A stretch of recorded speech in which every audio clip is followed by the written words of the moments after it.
start recording right now. Thank you for your patience with that.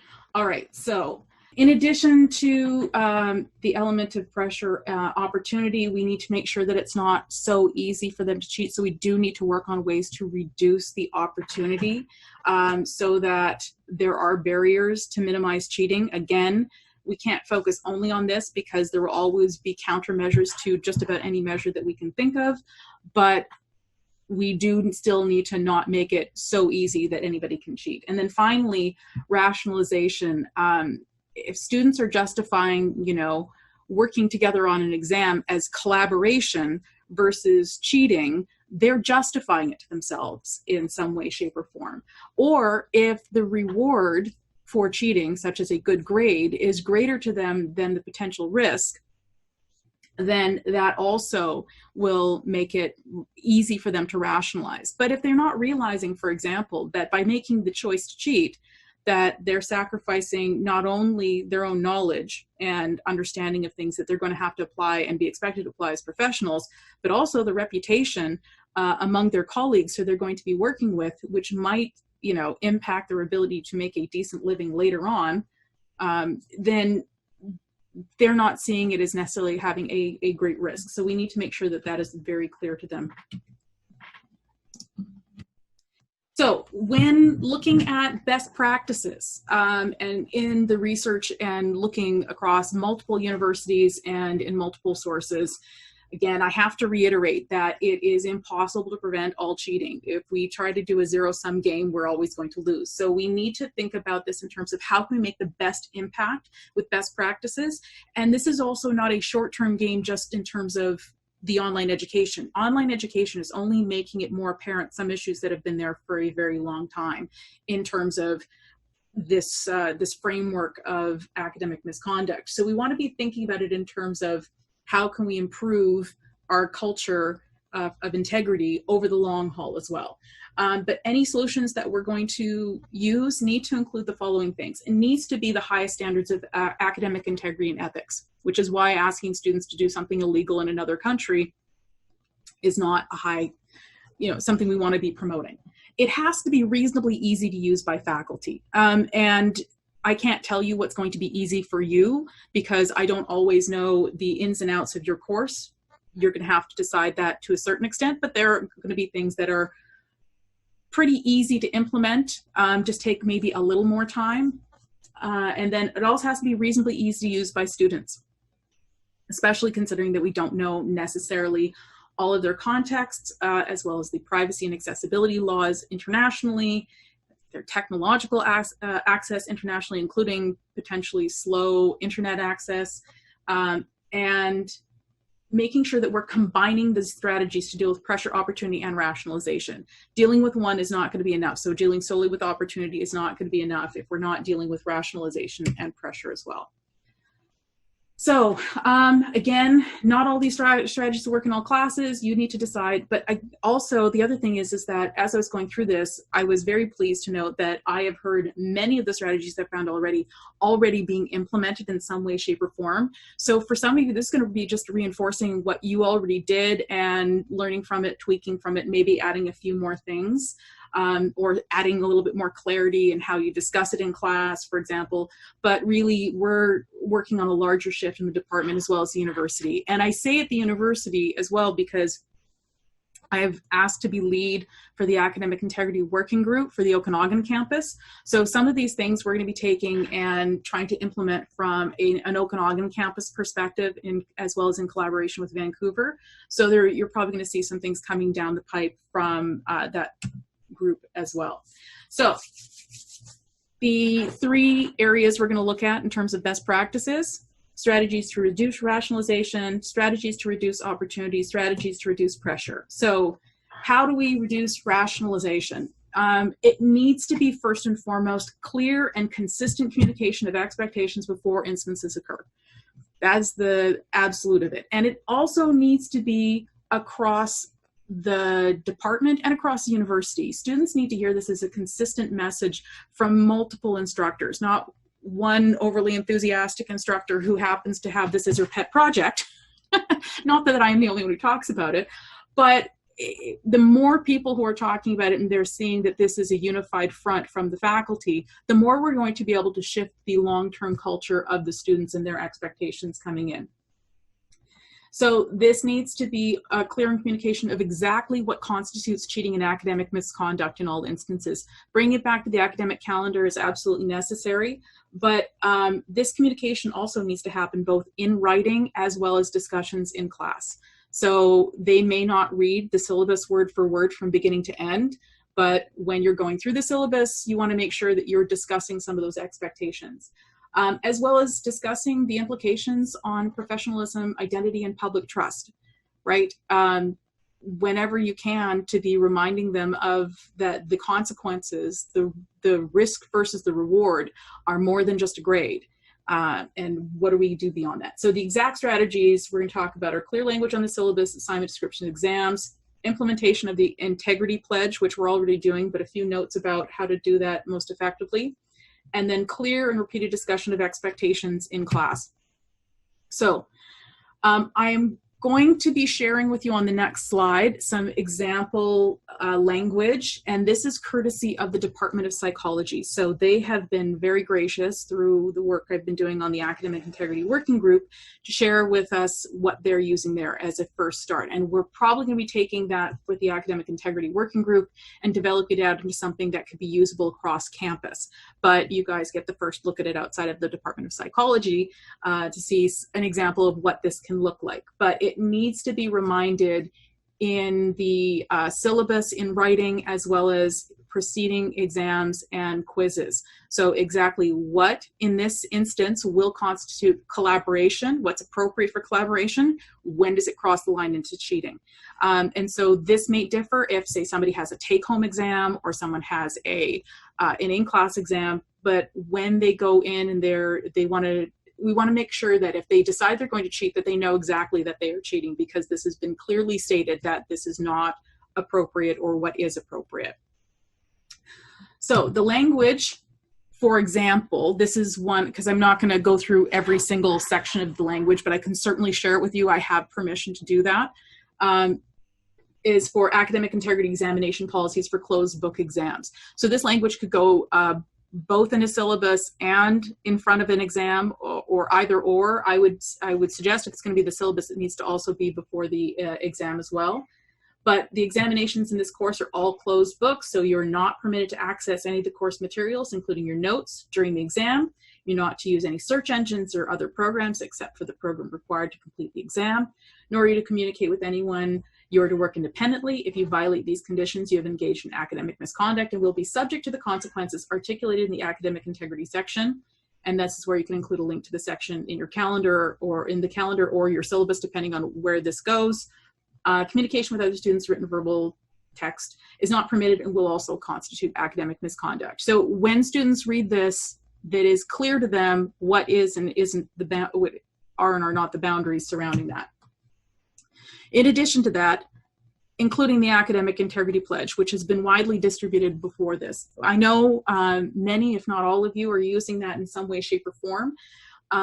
And I know many of you have implemented it very well, which is excellent. I do know that there were a few instances where, and I understand how this happened with the previous term, because there was just so much chaos in terms of getting things reorganized. But it needs to be the case that if they don't sign the pledge, they don't get access to the exam. They have to participate in this, and they don't get a grade. So we didn't uphold that as strictly in the previous term, because at least because there's not enough time to ensure that there weren't going to be technical difficulties on our end. But really, they need to be held to a high standard of signing this before they even get access to it. And so typically, and I just recently did a focus group with students, and they've said it's getting more and more common that they see before they get into an exam the pledge that they're going to sign and what does and doesn't constitute academic misconduct for that particular assignment or quiz or exam on that page, and they have to say, yes, I agree to this before they go into the exam. So we want to make sure that when we're implementing it, it's really clear that this is a standard that needs to be upheld, and that if they aren't going to participate in it, they don't get to just do the exam anyways. So that is that. And then in addition to all of these, Laura? yeah, Thomas. Can I just ask a question here? Absolutely. So your academic pledge, as you've written it, you give the example of a closed book exam situation, and I guess I really wonder, this one right here, yeah. I mean, this would require some kind of proctoring mechanism, right? I mean, you have to have that in order to even have this to be relevant, right? Yeah. And so if you really don't have a way to proctor, then it almost, it seems to me any kind of closed book situation is just almost impossible, right? This is one example. Yeah, I could see. So if you can see this is the page I got that from. This is from the psychology department. And there are statements with online delivery of courses, technical issues, open book exams. I was just showing one example of language that could be used because, again, with this workshop, going through all of these examples would probably be a little bit time consuming. And of course, we have permission with them to adjust if necessary. There are some approved and appropriate proctoring ways that we can.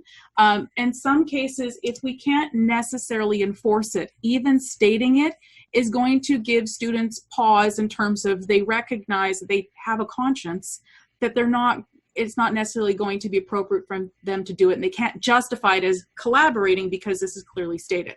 So yes, it's not a perfect remedy, but it's one part of reducing their ability to rationalize the cheating as, oh, I'm just collaborating. If it's been clearly stated, this actually falls under the guideline of academic misconduct.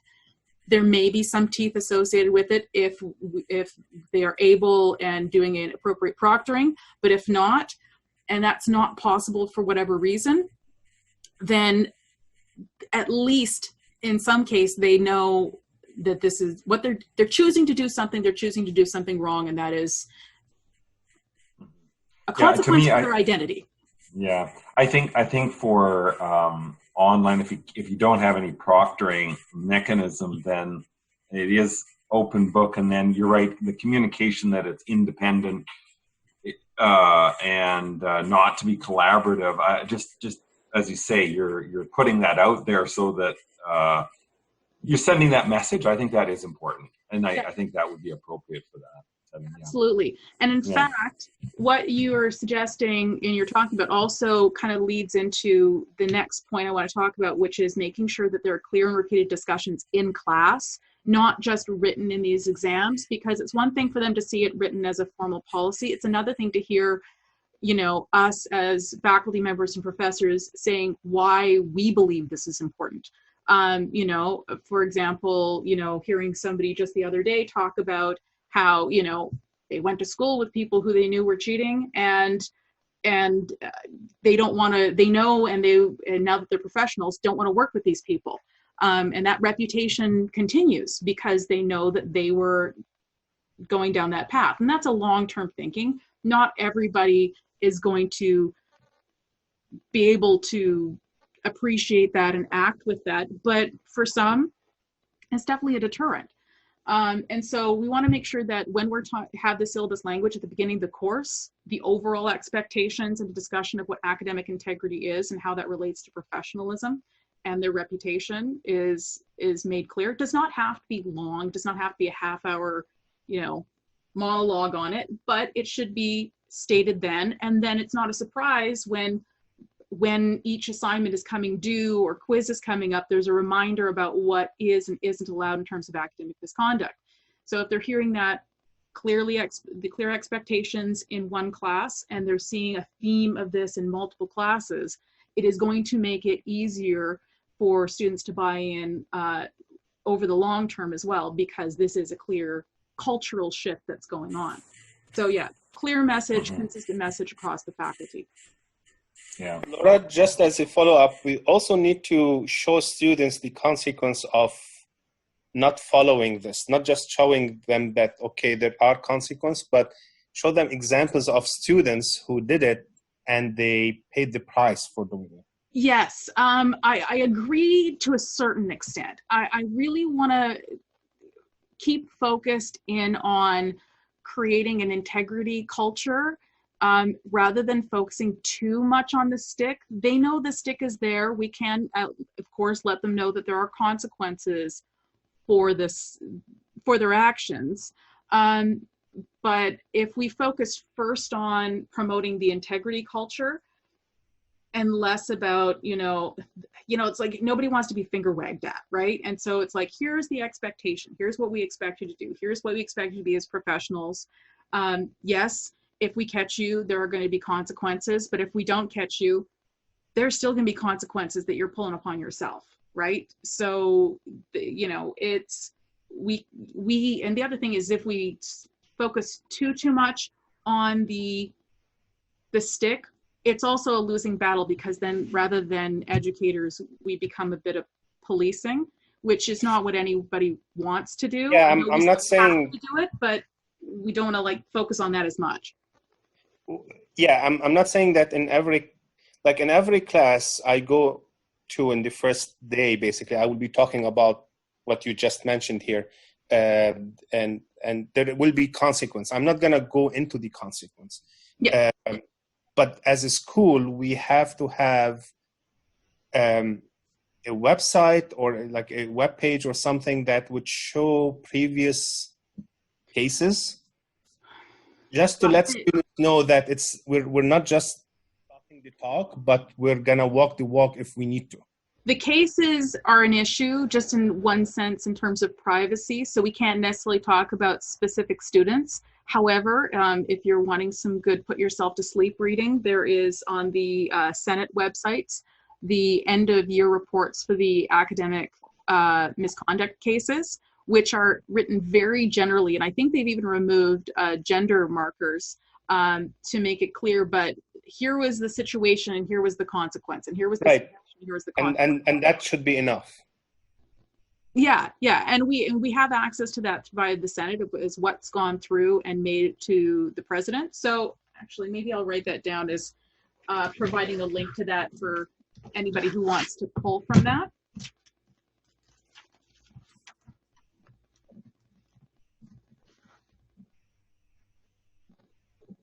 Thank you. All right. Keep going here. So strategies to reduce opportunity. This is one where I feel like you guys probably have more knowledge than I do, because you've had more opportunities to implement this in your specific situations. I am definitely finding lots of themes in terms of best practices and some ideas in terms of implementation, but I'm guessing that as individuals, we could probably in our discussion come up with some additional ones that are going to help here. So basically, the aim is to not make it easy for students to cheat. So things like limiting the time on the exams, controlling access to online exams, and considering the use of proctoring software if it's accessible to all. So we've already done this, again, with many exams, right? Potentially, we still have a 3-hour exam, for example, for final exam. But we might need to keep it in a 24-hour window for those who are at different time zones because of the situation that we're in. Though we want to still make it only a 3-hour exam that requires them to do within 3 hours, so that once they start it, they end it in 3 hours, but some flexibility as to when they start. Also, if, for example, you have, say, an online exam that requires an answer only to a series of calculations, and you want them to upload, say, a scan or a PDF of the work that they did by hand to get to that, so that you have more of that information. Allow for time to upload those documents outside of that three hours. So after the 3 hours, they have 30 minutes, for example, to take photos of their sheets and then upload them. So not a ton of time, but enough so that it's not taking out of their actual working time to do the exam. But also make the exam appropriate for three hours, not extra difficult. I think some people might have been a little nervous with students having these exams out in such flexible times, and made them more difficult to do. I see Yang is on the call. Yang, this is maybe a question for you, but Laura, I'll throw it because is there a standard form syllabus coming out that we should have? Because this online stuff, we're going to have to change the language drastically, right? Depending on what we do. And we need to be consistent. I know the Academic Integrity Working Group is working on language like this, and I don't know where you were at earlier, but allow me to slide onto this screen from the Department of Psychology. I've got some sample language that I've been given permission to share. Thank you. That's awesome. And then we're going to be working on more stuff from a university perspective that we're going to try and get up in the next few weeks. That is going to be university sanctioned, which then will be emailed to the deans to email to faculty members. So Did you email that document? Have I got that? I haven't gotten it yet. Literally, this was emailed to me yesterday. I found out about it on Wednesday. Like, we're working. Okay. No, thank you very much. This is all good. This is all great. Okay, well, I'm looking at time, and I want to make sure we get through some of the rest of these best practices. So, Laura, may I interrupt? Because sure. That, going back to that slide, may need to give 24-hour window. I have a huge, big concern, objection on this. I cannot basically be more, express myself about this one here. 24-hour window. Why 24-hour window? I have students who were basically, different time zones. And what I did, I gave students a survey to know which time zones they are in. And I told them exactly which time I will release the exam for them. I didn't give them 24-hour window. 24-hour window, that means 2 people in Kelowna, roommates, one will be able to go at 1 in the afternoon and the other one at 6 in the afternoon. And of course, the second one would be able to see the exam from the first one. This is a best practice. Shouldn't allow 24-hour window. That's what I'm saying. Well, okay. I understand what you're saying. I don't disagree with you. I think that there are different ways of approaching the window. I think that the way you approach the window is a great way of approaching the window. For some, it's going to be a case of open book exams, and some it's going to be different flexibility. Yang's got his hand raised, so Yang, please go ahead. Yeah, I just want to echo this response from many other faculty. Actually, the 24-hour exam turned out to be a much higher average for the classes than previous terms. So anyway, let me finish.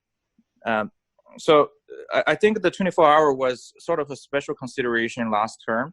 Mm-hmm. So I would encourage everybody for the new term to use the Canvas quiz instead of a 24-hour exam.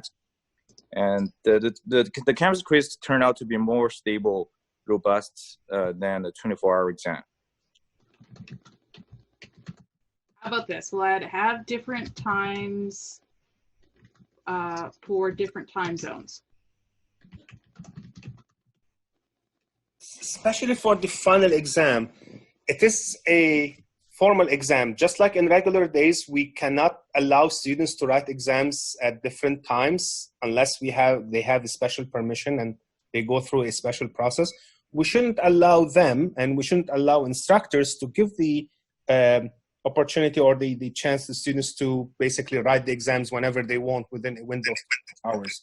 So I wouldn't put it under recommendation. I would put it under, you have to do this. Coming from the school, from you and from Mina, you have to do this or you're not allowed to do this, not as a recommendation. I'm reporting on best practices that I've seen in the literature. Again, this is why I said there are going to be things that you guys are going to have more experience about than I am based on your practical application of this. Because when I apply this stuff in my own classes, I did a take-home exam because I have that opportunity with a high level of application in my assignments and using turnitin.com. So it's totally appropriate for me to do that and suss out students inappropriately, copying, versus in some of these exam situations, which it's just not going to be the same. And so when looking at this, there are a variety of things. So I've got 2 people who've got their hands up now, or have they not put their hands down? Gord, you have your hand up, or Yang, you have your hand down? Yeah, I just wanted, can you reflect Yang's comment in that same 24-hour window bullet you've got there? Because I liked what he said, using Canvas quiz That is more work on our part, but we can upload exam questions into the quiz, and then everybody starts, and that's it. They've got set time and everything. Yang, again, how do you do with Yeah.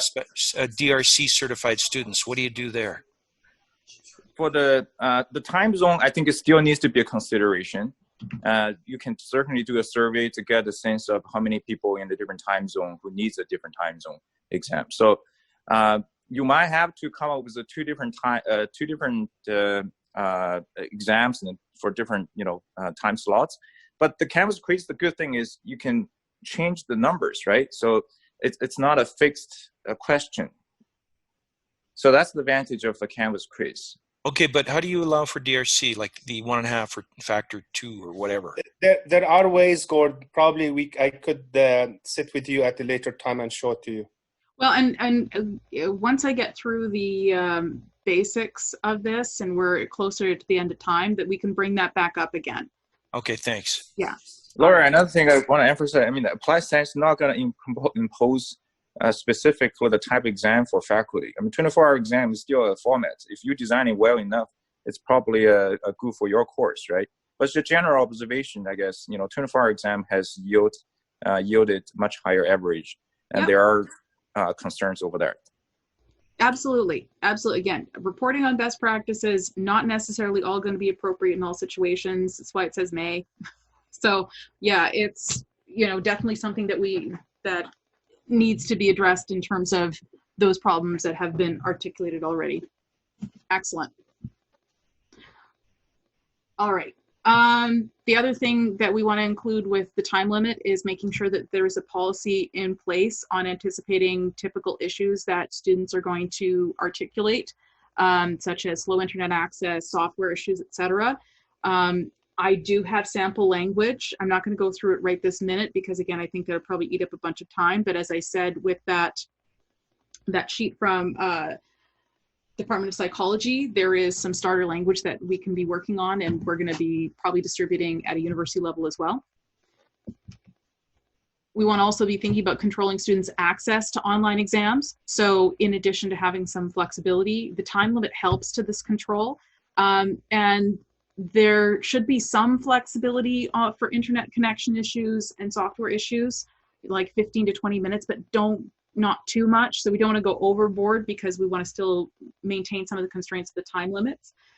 If at all possible, display only a single question on a screen at a time. That way it's more difficult for students to copy and share exam questions and upload them to different places.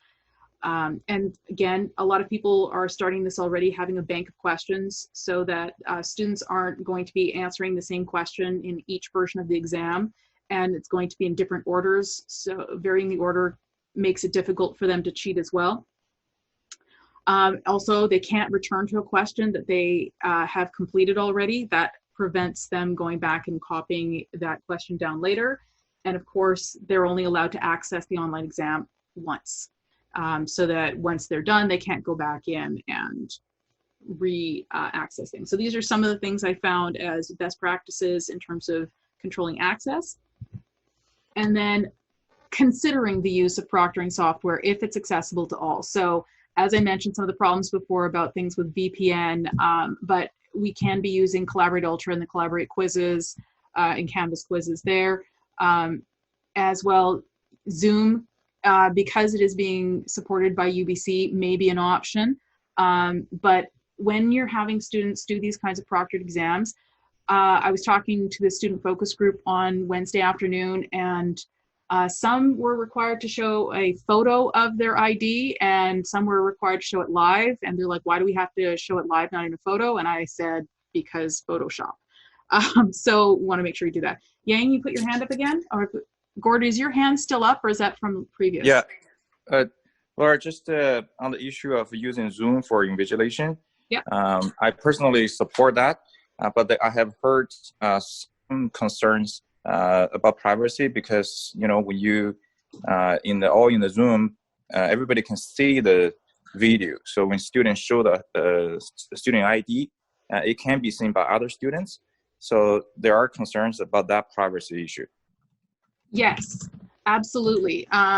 as well as asking questions and collaborate, having privacy issues as well, because students' ID being visible. So yeah, that one I don't have an easy fix around, but that's something that, again, we need to be thinking about. And again, having that policy for technology interruptions. But I made a note here so that SOE supported, but, oh, sorry, I realized other students can see IDs too.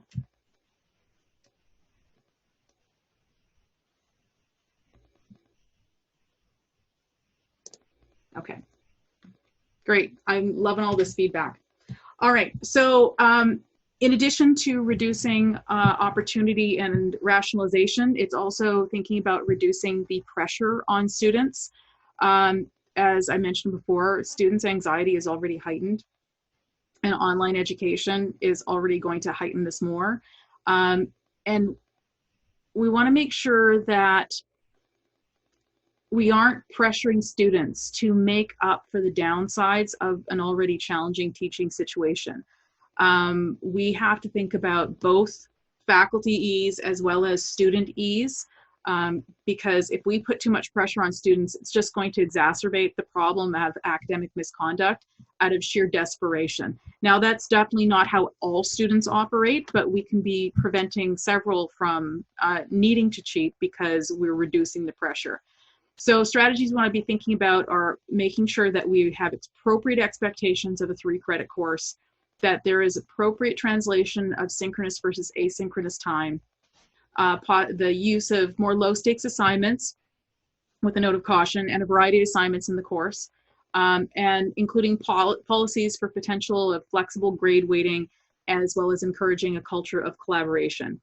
So this is an ongoing theme that's been a discussion year after year, but what is a 3-credit course actually supposed to encompass? So 1 week has 68 hours, and 3 credit hours of a course is equivalent to 3 contact hours of synchronous class time per week, plus 2 or 3 hours per week of homework per contact hour, which means 6 to 9 hours of homework a week on average. So that means one course should be taking the student no more than 9 to 12 hours a week.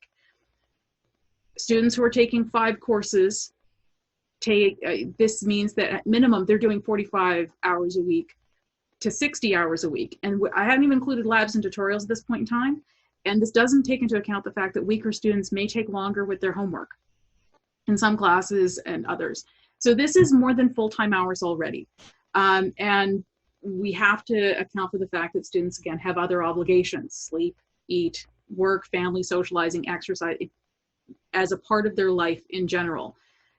So when we're thinking about how much work we give them, we really need to think about these numbers because they have a finite amount of time. And the other thing is that typically our estimation as faculty members of how long something is going to take is likely going to be under what it actually takes a student to do. So, and I've had this conversation with Carolyn for many years, that they do the assignment yourself and then multiply the amount of time it took you by 3. Because as an expert, you're going to do it super fast by comparison to them. And that's how much time you should give them in terms of allotting for their homework. And thinking about how much time is it going to actually take them, as well as what extra hours might show up, right? Because so many courses we've had have had projects associated with it. And everybody at the end of term is asking for an extra hour here, an extra hour there. And then it ends up becoming, because it's all at the same time, mathematically impossible for students to do everything that they're being asked to do. So we want to make sure that when we're balancing this out as best we can, we're coming back to reduce the pressure, that we're not asking them to do more than 3 credits worth of work for a 3-credit course when they have 4 others that they're also trying to manage at the same time. Also, if you're going to ask them to do a skill set, make sure you are teaching them how to do it. So for example, like with the move to online, there might be an increased requirement for video editing from students because they need to do videos. But if they're going to be asking them to do that kind of skill set, they may never have done it before, and we need to account for that in their learning time. And then if this is going to impede in time, in teaching time that's allotted for CUs for accreditation, then we might need to be thinking about another way to deal with it. It's just important for us to remember that each course is not a hero course in and of itself, and making it excessively rigorous to students doesn't make it necessarily a better experience, but often an unfair burden on students who get the exact same credit for any other course. So we don't want to compensate for the kind of distance between faculty and students with increased difficulty in the course, especially if our goal is to reduce pressure on students to reduce the tendency for academic misconduct. Thomas, I see your hand up.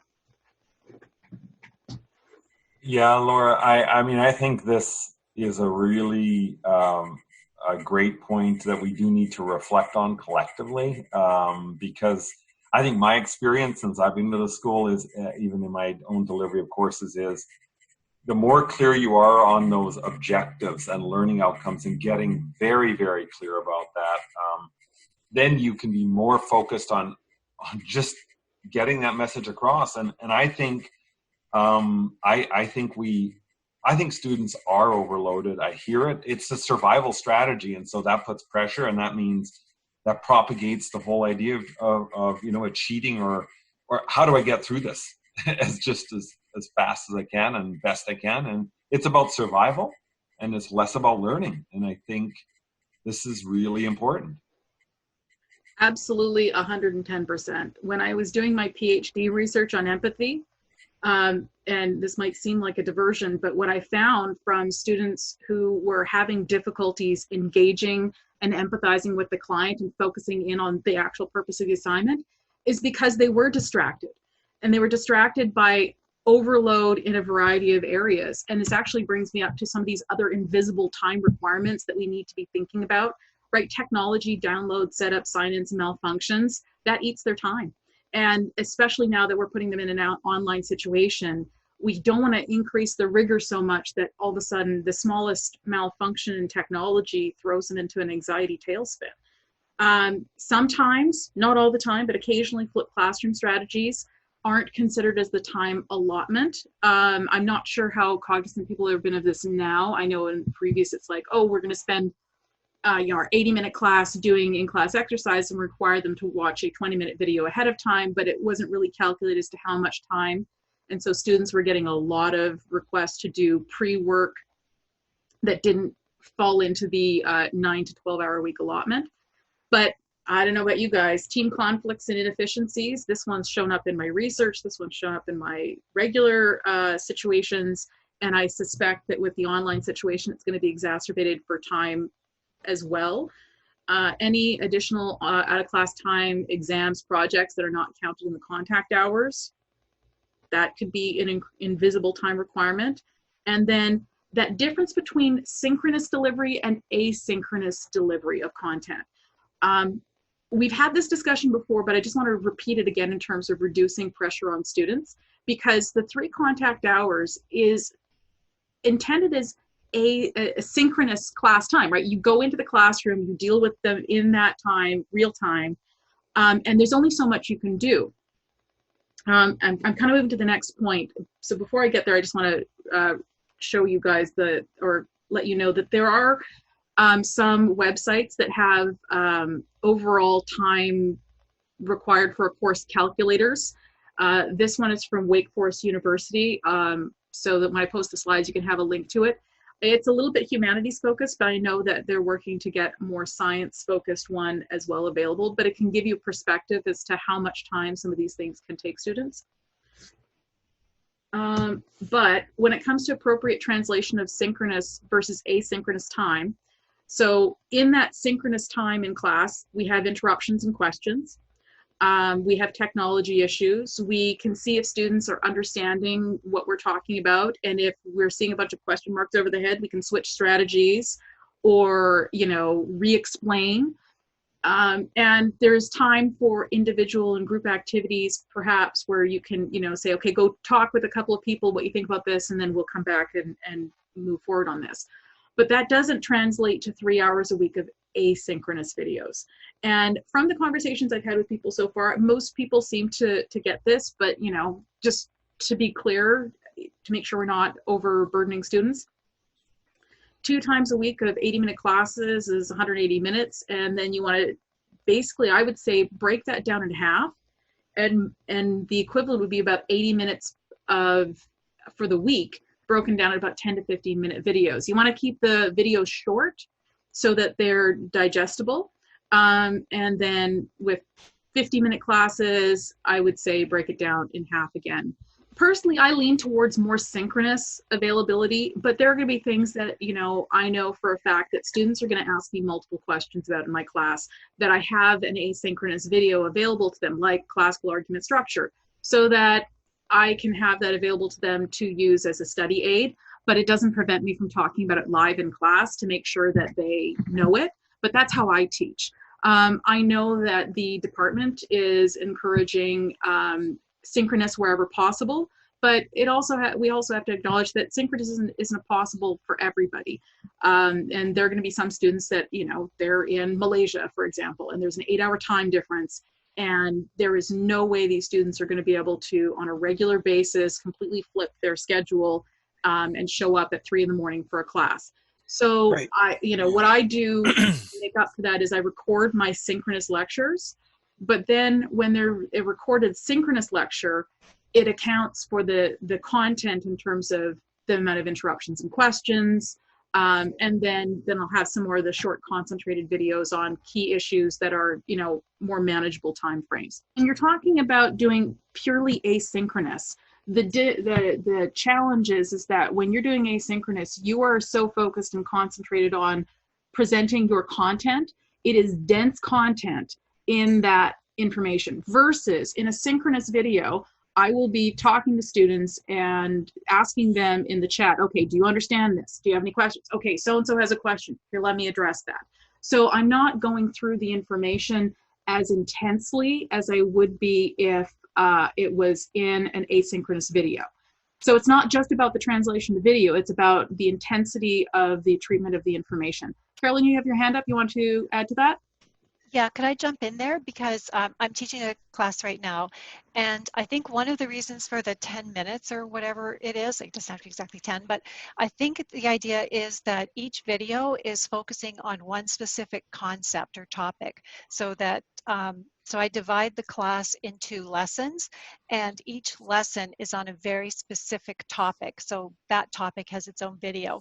And so let's say that I did 10 minutes on whatever topic, and sometimes I might go for that full 10 minutes without stopping at all, other than to answer student questions if there are any. And then at the end of that 10 minutes, then I will go back to the class as a whole and assign them some kind of a group activity or what have you. And then at that point in time, I do stop the recording and then restart it. But I also do separate recordings afterwards for the video, for each lesson, because I find that the whole video, the whole recording, it's too, for somebody who wasn't there, I think it might be confusing, and it stops and starts and answers a question and that kind of a thing.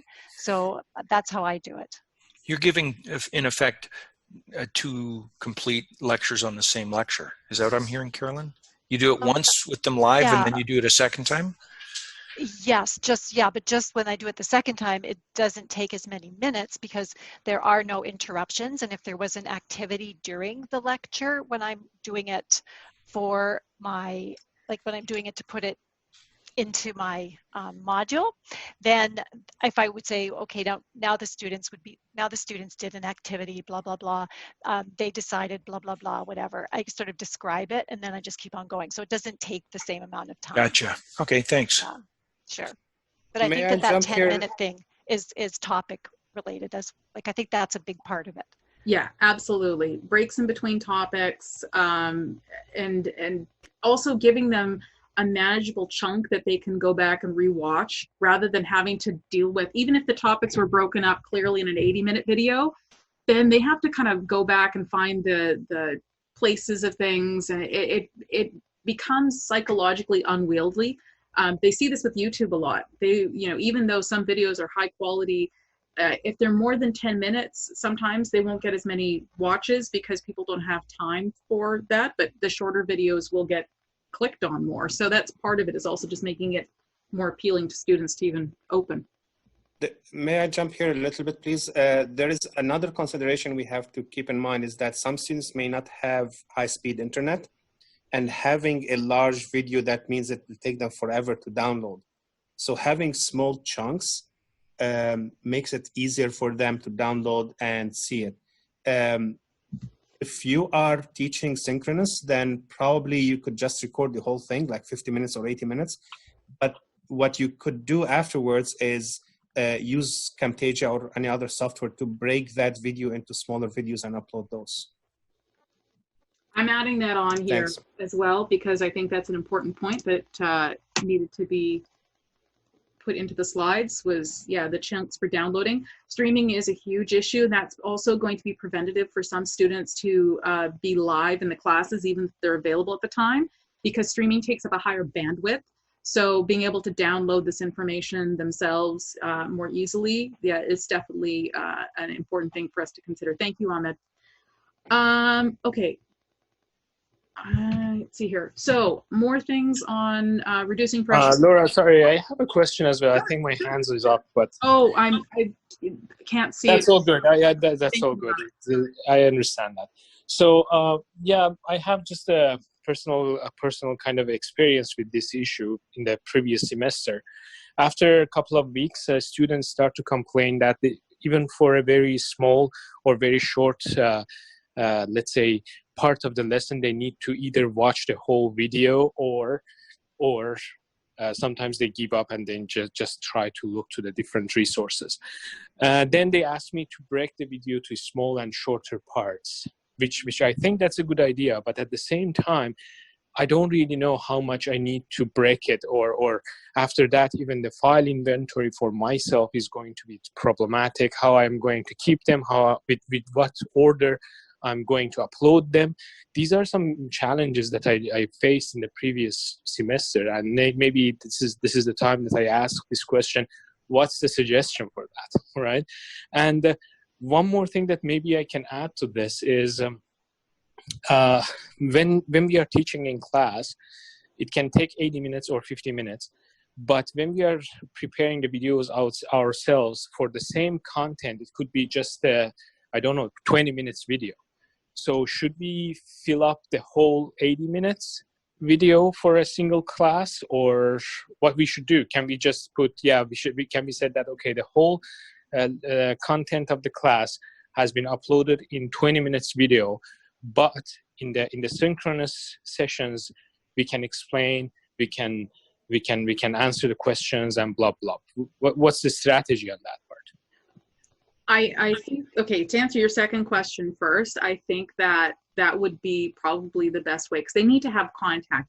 I don't think it's appropriate for us to just rely on asynchronous and they never get a chance to talk to you. But if you say, okay, I'm uploading, for this 80-minute class, I've got 30 minutes worth of video or 40 minutes worth of video in these appropriately chunked sizes that you need to look at, and I will make myself available during this time, which is the regular class time, to come in and ask questions or walk through an example in class. I think that would be an appropriate strategy. I think it really depends on the course as well. I know when I do my classes, I always have in-class team activities that are moving towards assignments, but that's my written classes. So for you, it might be walking them through a core example and having them ask questions as you go, or saying, okay, now that you've saw the video, what are your key questions from this learning element? Possibly a quiz. Again, there's a variety of things you can do. So I don't know that there is one right way of doing it, but I think it's coming up with a strategy so that you are still giving them contact time with you in addition to the asynchronous elements, so that they have some of that flexibility. So they're not losing, in essence, a lot of what they're paying for, which is that human contact with you in some way, shape, or form to enhance their learning, because you are an important part of their learning. About your first question, in terms of how small to break it down to, I don't know what size you were using, and I think it depends on the topic, number one, and I think it depends on how you're choosing to break it down. So you might find that a 10-minute video is a nice small chunk, but if you're doing something really intense, maybe it needs to be 5 minutes because that's all it needs to be there on that. But again, I don't think it's appropriate to break everything down into like 52-minute videos, because then you're going to end up with, as you're saying, an organizational problem. And I think, honestly, that organizational issue is going to show up the first time we do this, no matter what, because until you go through that process of going, okay, what is the order, you're not going to know. And so, but once you do have that down, the nice thing is that it's going to replicate easily. Yeah, and term. No, that's true. And that brings me to the next concern, that we are thinking about students' time, which we are thinking for, they need to spend appropriate time on the teaching, on the learning the courses and blah, blah, and their side activities. That seems that it's going to be, or that's going to be a lot of work for the faculty members as well. So I'm afraid for a 3 hours class, we need to spend at least 6 hours out of class time. Well, I mean, it depends, again, on what you're doing and what you're choosing to do, how much you're choosing to do. So if you're going heavily on the asynchronous, then yeah, it's going to take you a lot more. But then you're going to probably have stuff ready and more permanently ready. But the upfront cost for you to do that will be a lot. But once you've done it for that course, you could reuse that material for years, even if we go back to synchronous in-person classes.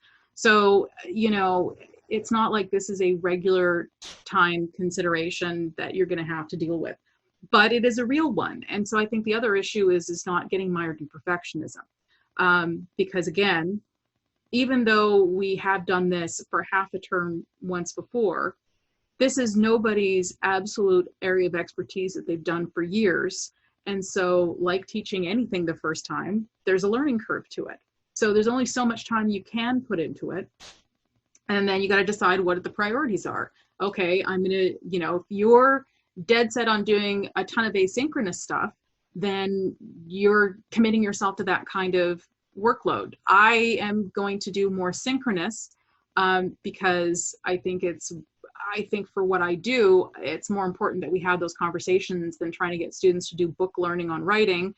I want to have them in the classroom. I want to have them talking about these issues. I want to have them working in their teams, and I want to be facilitating that and having that kind of interaction with them, which means that some of the content may not be as intense as they're going to get, but they're going to get a lot of practice, a lot of collaboration with their peers. But that works for my class, and that doesn't work for everybody's class. So, you know, I think that's where you got to make the decision about, is that upfront cost going to be worth it for you long term? Are you willing to do that much asynchronous stuff because you are dead set on it?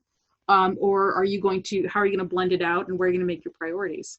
The other things to consider with reducing pressure is to use more low stakes assignments and variety of assessments in your course.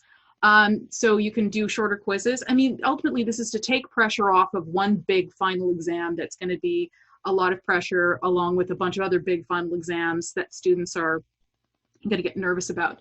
But shorter quizzes is one way of doing this.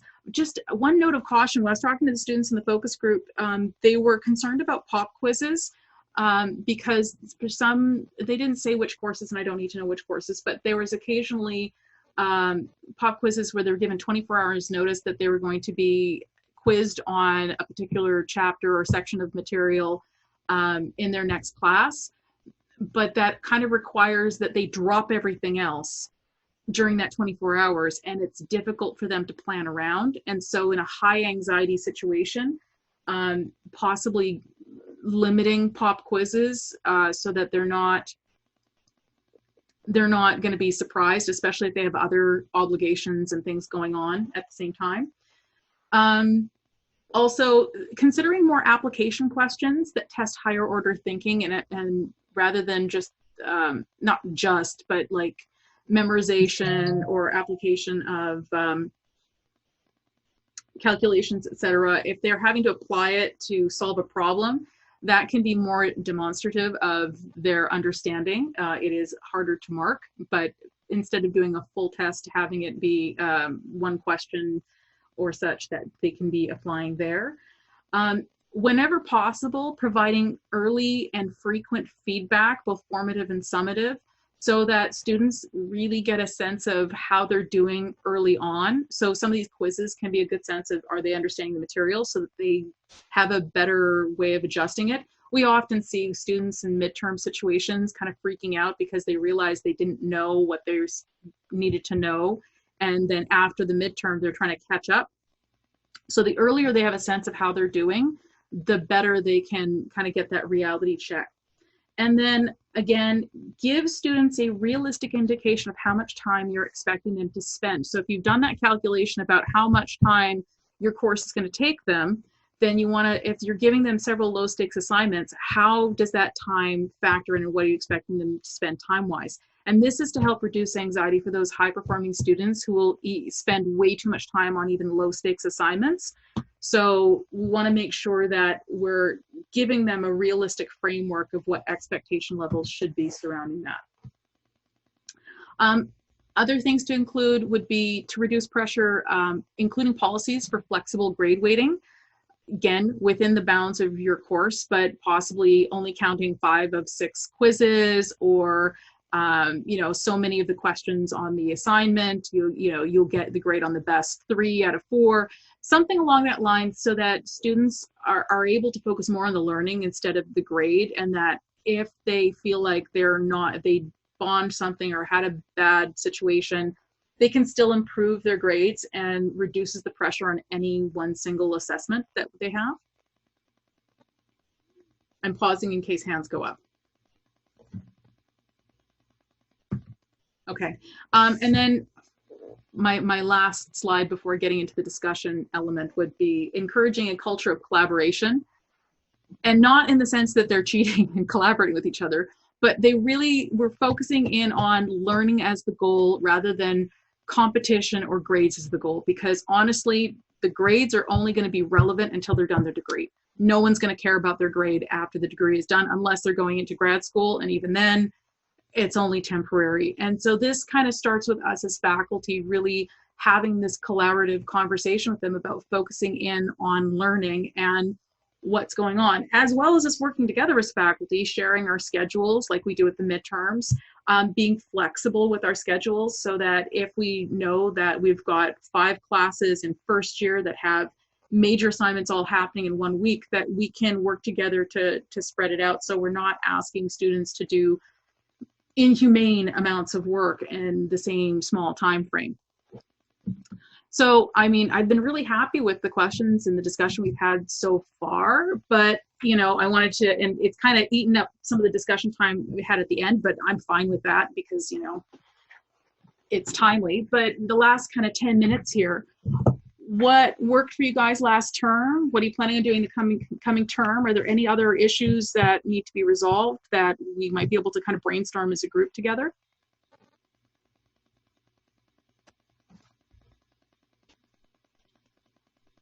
Well, I could start. My biggest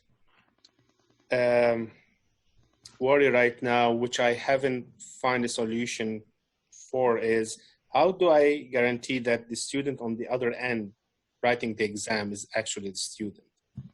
Yep. Again, I could ask them to come on Zoom or whatever, but there's all sorts of privacy, and then there's the internet connection, and there's whether the students have a camera or not. So there's like all sorts of stuff. And I haven't figured how to solve this issue. What about having a conversation with each individual student? If you have 5-6 students, perfect. But if you have 120 students, or like I had last term in one course, how I'm gonna do? By the way, I mentioned earlier, I was attending this workshop all this week, and there are universities who are asking professors to do oral exam after the written exam. Wow. I'm hearing about that as well. If you suspect that couple students are cheating, you could, if you have large class, if you have small class, you could do oral exam for everyone. But if you have large class and you have a couple of students that you expect or suspect that there's cheating, you could basically ask them for a Zoom interview kind of thing and ask them questions about the exam, like how did you do this? Why did you do that? Show me where in the notes you find this equation, to make sure that they did the exam and they didn't copy the exam. Well, I think as a ability to address a situation, if you think there's cheating, having individual, checks of on oral exam. But yeah, again, for 100+ students, that's probably going to be difficult to do. Thomas? Yeah, Laura, I was just going to reply to Ahmed. I think on that one, I would use the oral exam if you suspect, you're concerned about a couple of students, something was suspicious. Then, I think we would do that anyway, right? Even if we were in, at the university, you'd probably call them in and talk to them. So I think that's actually where an oral, asking a few questions, you can quickly tell whether the student really understood what they were doing. But Western Ontario, they're forcing every instructor to do it to every student. Wow. Yeah. Yes. That like you say, the time is just. I would almost prefer oral exams, overall, because I think you really can assess much more accurately. But yeah, it's prohibitive. I think with large classes that you just don't have enough time. It is prohibitive with large classes. I'm glad we're not trying to make it mandatory. Mohammed, I saw your hand up first, and then we'll get to Gord. Yeah, just because next semester I'm going to have my largest class online. It's going to be, 190 people in the class, and they are the second year class. So they are not as matured as the fourth year or third year students.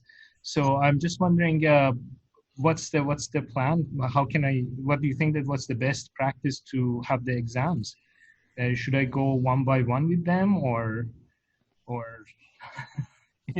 No. We're not saying, I mean, this is something that's being mandated at Western, but it's not mandated here at UBC. So, yeah, I understand, but what's the best practice from what's the best practice? Well, what I was thinking about, if I may, Laura, is what the CRA does to our tax every year.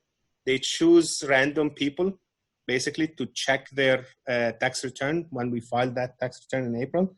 And then if they suspect something, they go in depth. So I was thinking we could do something similar where we could choose, like we can tell students that randomly we're going to choose, X number of students to do an audit. An audit for afterwards. And then during our marking, if we suspect that a couple of those students or 3 of those students are cheating or may collaborated, then we could include them in the pool and do that audit afterwards. Yeah, that sounds fair. Because that's how you're going to have to manage it for a large class. And I think the other thing is if you're worried about who students are to a certain extent, that's a problem that ideally with synchronicity in classes and tutorials and labs, et cetera, where you can, so that there is face-to-face with online with the TAs and with you as an instructor over the course of the term, rather than trying to prove everybody who they are at the exam at the end of the class. It's something that can be, preempted a little bit at that time. Gord, sorry, you had your hand up? Yeah, just a couple of things. I remember there was a comment made earlier and about cheating and, stress levels, desperation. And I just take the approach. I remember in, I think it was 305, when we had a few years ago, me teaching with John Brereton, and there was a staff faculty meeting on cheating and the culture of cheating, and we've got to clamp down on this. I remember the first time I actually enforced what the syllabus said against cheating and brought 3 students, I believe, into Yang's office. I was flabbergasted because they said, well, we actually didn't take you seriously because it's never been enforced, cheating. So I think as a faculty and in wording and in even oral Zoom conversations in our opening lectures, let's be sure to explicitly say with our voices online that it is a huge temptation. We understand your stress levels, and there's going to be temptations because of desperation and stress and everything else. We want to level the playing field. So just up front, we're doing everything we can to eliminate the temptation.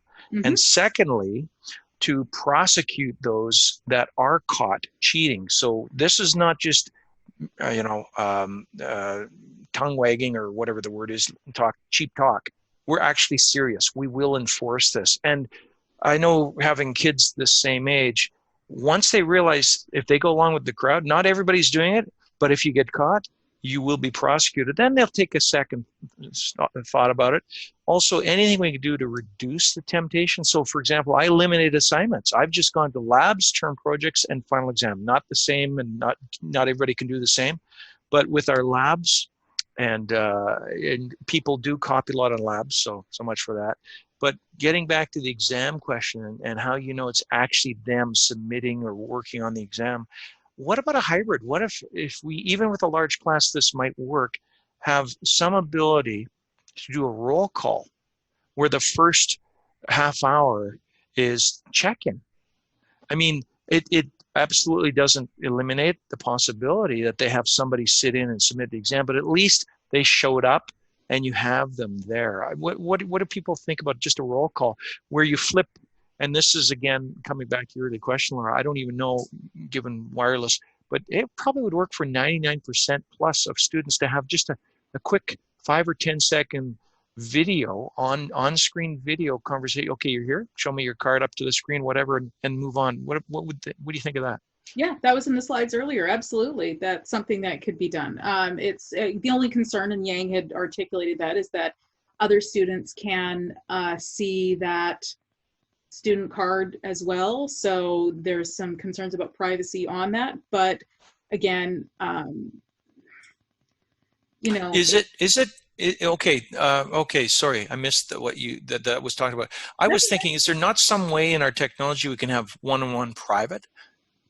I don't know that off the top of my head, but that is definitely something that might be available. I'm not entirely sure how that would work in Zoom or Collaborate specifically. And are we allowed to use Skype? Sorry, I don't know that Skype is. Yang, you got your hand up? You want to add? Yeah, just want to add up a feedback from our summer instructors. Well, they're using Collaborate Ultra, so they open multi sessions for students. So if and they do a random, they basically tell students to do a random check. If they wanted to check any student, I think you could send a private link to the student, and then the student click on the link, you go in to see if that's the guy behind the screen, behind the computer doing the exam. It's a little bit tedious, but for privacy issue, that's probably the best you could do so far. I did what Yang suggested. I had a course in summer. I had about 120 students, and during the exam, there is a moderate quiz in Canvas quiz, and I plan to message anyone who I suspected. I did that, and I asked them to go to another room, and I talked to them, asked them about the last question they answered, and I wanted to make sure they answered themselves. There are two concerns. One, when doing Canvas quizzes, this is for Ahmed, how do we suspect someone? Because it's hard to suspect someone. The other thing is, I have a class with 450 students next semester. So it's impossible to check that. Do spot check it. You don't have to check each one of the 450. I know, but we talked about when we suspect someone. My question is, how do we suspect someone? Oh, like last term, I had a case where two students having the same solution of a problem, to the extent that they're using terms and symbols that we don't even use them in class, and yet both of them, they're using the same thing. But that's not possible in Canvas quiz. When doing Canvas quiz, we cannot do that. No, because what I asked them to do is write the exam and scan it and upload it, right? So I was able to see the solution. But in Canvas Quiz, you won't be able to do it. But on the other hand, in Canvas Quiz, you can have the bank, question bank, and basically randomize it. So. And the problem is we don't know the student is taking the exam. That's the concern. So because I know they hire tutors to take the exam for them. So that's what we want to check. So even if we randomize, it doesn't change anything. No, but this is where you can do the spot check, as Yang was saying. So tell students that at random during the exam, I will ask, I don't know, 10% of the class, like 45 in your case, to go to a Collaborate Ultra session and to share with that student, and then you can see the student and or see the ID of that student. I did that. Other students won't see it. Let me tell you another concern. What if you message the student and they don't reply? What should you do? Should you fail them? Should you report them? Because I have told them you should be ready. I will message you randomly. I will check that. And many of them did, but some of them did not reply. I don't know what's the next action. That's one of those things where I would suggest that you have a clear policy before the exam about what happens if you do not reply, because that is going to be interpreted as that's not you, or you're not the one taking the exam. So you need to reply within 2 minutes or whatever, because otherwise, I mean, and I think last term and whatnot, it's difficult for us to kind of preempt some of that stuff because we were switching so quickly. But I think this is something that could be policy-wise, we're going to be doing spot checks. You need to respond. If you don't, you're going to be considered as out because where else they're supposed to be there doing an exam. There's no reason for them not to reply. Laura, sorry, but just a quick question and follow up on what Mehran said. Why we can't simply ask them to keep the camera on all the time during the exam? Because even I remember I was invited as a examiner at the University of Calgary just recently, and during the exam they told us as an examiner even to keep the video on for all the time, and even if you want to have a break, you need to ask everyone to stop the exam. I want to have a break and then come back. So why UBC doesn't allow us to ask a student to keep the camera on all the time when they are running when we are running the exams? We didn't say you couldn't do that. But it's not possible for all the students in terms of bandwidth and technology. So it's not, it hasn't been an absolute, as far as I know. Yeah, it has actually. Well. Hold on. Mina jumped on us on this one. Yang, you should jump in here. They told us forget it. It stresses the students out too much to have a camera on, bandwidth.